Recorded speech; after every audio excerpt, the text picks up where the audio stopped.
नमस्ते दोस्तों।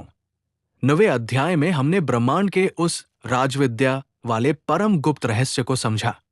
हमने जाना कि स्वयं भगवान श्री कृष्ण ने डंके की चोट पर प्रतिज्ञा की है कि मेरे भक्त का कभी विनाश नहीं होता। लेकिन नवा अध्याय खत्म होते ही अर्जुन के मन में एक बेहद सुंदर और गहरा विचार आता है। हे माधव, मैं ये तो मान गया कि आप ही इस पूरे संसार के रचयिता हैं। सब कुछ आप ही के भीतर टिका है। लेकिन जब मैं इस विशाल दुनिया को देखता हूं, इन पहाड़ों को, नदियों को, जानवरों को और इंसानों को, तो मैं इस संसार की किन किन चीजों में आपके साक्षात दर्शन करूं? आपकी वो कौन सी दिव्य शक्तियां और रूप है जिनका ध्यान करके मैं हर पल आपके होने का एहसास कर सकूं? दोस्तों, आज हम प्रवेश कर रहे हैं गीता के 10वें अध्याय में, जिसका नाम है Vibhuti Yoga, the yoga of divine manifestations. विभूति का सीधा सा मतलब होता है ऐश्वर्य, महिमा या भगवान का वो रूप जो सबसे श्रेष्ठ है। आज श्री कृष्ण अर्जुन को अपने उन अलौकिक और दिव्य रूपों का पूरा एड्रेस देने जा रहे हैं जो इस पूरी सृष्टि को चला रहे हैं। सिन्हों में राजा कौन है, नदियों में गंगा कौन है और खुद भगवान का सबसे मुख्य स्वरूप क्या है? आज की ये वीडियो आपकी चेतना को एक अलग ही स्तर पर ले जाएगी, इसलिए इसे बिना स्किप किए अंत तक जरूर देखिएगा। 2. भगवान का आदि और अंत कोई नहीं जानता। अध्याय की शुरुआत में श्री कृष्ण बताते हैं कि बड़े बड़े विद्वान और वैज्ञानिक भी ईश्वर की पूरी महिमा को क्यों नहीं नाप पाते। न में विदुः सुरगणाय प्रभव न महर्षय अहमादिर्हि देवाना महर्षिणा च सर्वशदो। श्लोक का प्रामाणिक संदर्भ भगवान की उत्पत्ति रहस्य को देवताओं और महर्षियों द्वारा भी न जान पाने का कारण। विस्तृत व्याख्या श्री कृष्ण कहते हैं, हे अर्जुन, मेरी उत्पत्ति को यानी मेरी दिव्य शक्ति के रहस्य को न तो बड़े बड़े देवता जानते हैं और न ही महान ऋषिमुनि, क्योंकि मैं ही उन सभी देवताओं और महर्षियों का भी आदि कारण, शुरुआत हूं। सरल शब्दों में विज्ञान, जैसे कोई बच्चा अपने माता पिता के जन्म की कहानी खुद अपनी आंखों से नहीं देख सकता क्योंकि वह उनके बाद पैदा हुआ है, ठीक वैसे ही ये पूरी प्रकृति, सारे वैज्ञानिक और सारे देवता जिन परमात्मा से पैदा हुए हैं, वे उनके आदि रूप को पूरी तरह कैसे नाप सकते हैं? जो मनुष्य भगवान को अजन्मा और अविनाशी जान लेता है, वो सब पापों से मुक्त हो जाता है। 3. बुद्धि और ज्ञान का असली सोर्स भगवान स्पष्ट करते हैं कि इंसानों के भीतर जितने भी भाव आते हैं, चाहे वो अच्छे हो या बुरे, उन सब का रिमोट कंट्रोल उन्हीं के हाथ में है। बुद्धिर ज्ञान संमोह क्षमा सत्य दम शमा सुखन दुअखन भवो भावो भय चाभ्यमेव चचार अहिंसा समता तुष्टिस्तपो दान यशो यशः भवन्ति भावा भूतान मत एव पृथ्विधाय 5। श्लोक का प्रामाणिक संदर्भ जीवों के नाना प्रकार के भावों की भगवान से ही उत्पत्ति का वर्णन।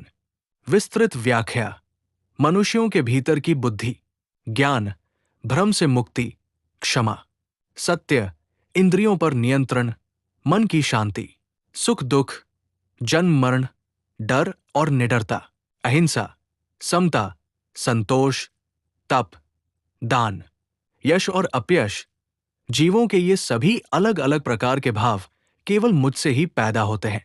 यानी आपके भीतर जो भी सकारात्मक या नकारात्मक विचार उठ रहे हैं, वो सब उसी परम चेतना के खेल का एक हिस्सा है। 4. चतुर्श्लोकी गीता, केवल 4 श्लोकों में पूरी गीता का सार।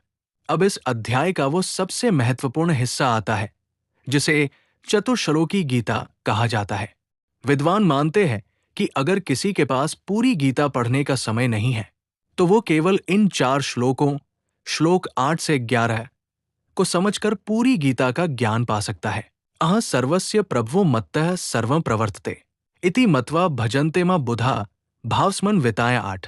विस्तृत व्याख्या पहला श्लोक श्री कृष्ण कहते हैं, मैं ही पूरे ब्रह्मांड की उत्पत्ति का कारण हूं और मुझसे ही ये सब कुछ चेष्टा, काम कर रहा है। ऐसा मानकर जो बुद्धिमान लोग हैं, वे परम श्रद्धा से केवल मेरा ही भजन करते हैं। भगवान आगे बताते हैं कि ऐसे भक्तों का मन हमेशा मुझ में लगा रहता है वे आपस में केवल मेरी ही चर्चा करते हैं और हमेशा आनंद में मग्न रहते हैं। फिर भगवान कहते हैं कि जो भक्त मुझसे इतना प्रेम करते हैं, उन्हें सही रास्ता दिखाने के लिए मैं उनके भीतर बुद्धियोग, इंटेलेक्चुअल विजडम जागृत कर देता हूं, जिससे वे सीधे मुझ तक पहुंच जाते हैं। जब अर्जुन भगवान के इन वचनों को सुनता है तो वो गदगद हो जाता है। वो कहता है, हे कृष्ण, आप ही परम ब्रह्मा हैं। अब आप कृपा करके मुझे विस्तार से अपनी उन दिव्य शक्तियों, विभूति के बारे में बताइए, जिनका मैं इस संसार में दर्शन कर सकूं। तब श्री कृष्ण मुस्कुराते हैं और कुरुक्षेत्र के मैदान में अपनी सबसे जादुई और भव्य लिस्ट खोलते हैं। भगवान कहते हैं, हे अर्जुन, मेरी विभूतियों का तो कोई अंत नहीं है, लेकिन मैं तुम्हें कुछ मुख्य रूपों के बारे में बताता हूं। आत्मा में, हे अर्जुन, मैं सभी जीवों के हृदय में स्थित उनकी आत्मा हूं। मैं ही सब जीवों का आदि, मध्य और अंत हूं। ग्रहनक्षत्रों में मैं आदित्यों में विष्णु हूं। प्रकाश देने वालों में चमकता हुआ सूर्य हूं और नक्षत्रों में चंद्रमा हूं। वेदों और देवों में मैं वेदों में सामवेद हूं। देवताओं में इंद्र हूं, इंद्रियों में मन हूं और जीवित प्राणियों के भीतर की चेतना, लाइफ फोर्स हूं। रुद्रों और पहाड़ों में मैं रुद्रों में शंकर हूं। यक्षराक्षसों में धन का देवता कुबेर हूं और स्थिर रहने वाले पहाड़ों में सुमेरु पर्वत हूं। सेनापतियों और जल में मैं सेनापतियों में सेनापति कार्तिकेय हूं और जलाशयों, पानी के स्रोतों में समुद्र हूं। ऋषियों और शब्दों में मैं महर्षियों में भृगु ऋषि हूं। शब्दों में एक अक्षर ओम, ओम हूं और सब प्रकार के यज्ञों में जप यज्ञ हूं। वृक्षों और घोड़ों में मैं सब वृक्षों में पीपल का वृक्ष हूं। घोड़ों में अमृत के साथ निकला उच्चैः श्रवा घोड़ा हूं और मनुष्यों में राजा हूं। हथियारों और गायों में मैं हथियारों में वज्र हूं। गायों में कामधेनु हूं और सांपों में वासुकी हूं। जलचरों और नदियों में मैं जल के देवताओं में वरुण हूं। पशुओं में वनराज सिंह हूं। पक्षियों में गरुड़ हूं और नदियों में सबसे पवित्र गंगा हूं। 6 क्रांतिकारी निष्कर्ष। एक अंश में पूरा ब्रह्मांड। अपनी भव्य शक्तियों की लिस्ट बताने के बाद भगवान इस अध्याय का अंत एक ऐसी कड़क बात से करते हैं जो अर्जुन के सारे भ्रम को मिटा देती है, अथवा बहुनतिन की ज्ञातेन तवार्जुन। विष्टभ्याहमिदं कृत्स्न में कांशन स्थितो जगत 42। श्लोक का प्रामाणिक संदर्भ भगवान द्वारा अपने एक अंश से पूरे ब्रह्मांड को धारण करने की घोषणा के साथ अध्याय की समाप्ति। विस्तृत व्याख्या। श्री कृष्ण कहते हैं, अथवा हे अर्जुन, तुम्हें इन सब अलग अलग विभूतियों को बहुत विस्तार से जानने की क्या जरूरत है? तुम सरल शब्दों में केवल इतना समझ लो कि मैं अपने किसी एक छोटे से अंश मात्र से इस पूरे अनंत ब्रह्मांड को धारण करके, संभाल कर स्थित हूं। यानी जिसे हम इतनी विशाल दुनिया, खरबों गैलेक्सी और ब्रह्मांड समझते हैं, वो तो परमात्मा की अनंत शक्ति का केवल एक छोटा सा हिस्सा है। तो दोस्तों, 10वें अध्याय के इस विभूति योग को सुनकर अर्जुन का दिल पूरी तरह से भर आया। उसे समझ आ गया कि सूरज की रोशनी से लेकर शेर की दहाड़ तक हर श्रेष्ठ चीज में साक्षात श्री कृष्ण ही चमक रहे हैं। लेकिन यहां आकर अर्जुन के मन में एक ऐसी तीव्र इच्छा जागृत होती है जो पूरे महाभारत का सबसे बड़ा टर्निंग पॉइंट बनने वाली है।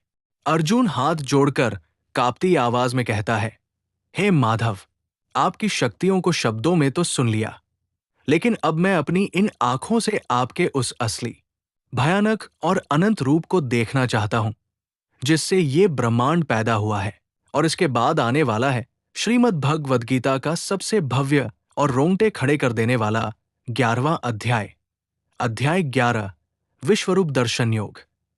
क्या साधारण आंखों से भगवान का वो रूप देखा जा सकता है जिसमें हजारों सूरज एक साथ चमक रहे हों? कैसा था श्री कृष्ण का वो विराट रूप जिसे देखकर अर्जुन डर से कांपने लगा था? इस रोंगटे खड़े कर देने वाले विजुअल और रहस्यमयी घटना को देखने के लिए चैनल को अभी के अभी सब्सक्राइब करके बेल आइकॉन जरूर दबा लीजिए। इस वीडियो को लाइक करें और अपने सभी दोस्तों के साथ शेयर करना बिल्कुल न भूलें। मिलते हैं अगले महाअध्याय में। तब तक के लिए जय श्री कृष्ण।